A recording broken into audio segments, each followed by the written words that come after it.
வணக்கம், வாழ்க வளமுடன். நான் உங்கள் ஜோதிடர் மாணிக்கவாசகம் பேசுகிறேன். இன்னைக்கு நான் பேசக்கூடியது என்ன அப்படின்னு பார்த்தோம்னா, மதுர் தோஷம்.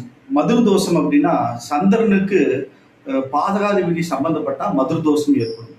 அப்புறம் ரெண்டாவது ஆப்ஷன் என்ன அப்படின்னு பார்த்தோம்னா, மதுர் தோஷத்துக்கு ராகு கேது சம்பந்தப்பட்டாலும், ராகு கேது சந்திரனோட சம்பந்தப்பட்டாலும், சந்திரன் நேர் ஏழுக்களை பார்த்துக்கிட்டாலோ ரெண்டு அமைப்புமே ஓகேங்களா.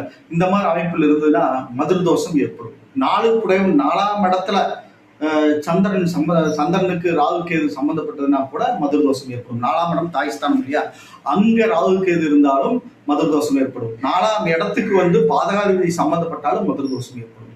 ஓகேங்களா. இந்த தோஷத்தை விளக்கறதுக்கு என்னன்னா, மெயினா சுதர்சன ஹோமம் பண்றது ரொம்ப பெஸ்ட். அடுத்தது பார்த்தா திலக் ஹோமம், ராமேஸ்வரம், காசி இங்கெல்லாம் போய் பரிகார பூஜைகள் செய்யறது, திதி தர்ப்பணம் செய்யறது இந்த தோஷ விலகருக்கு ஒரு அமைப்பு. ஓகேங்களா.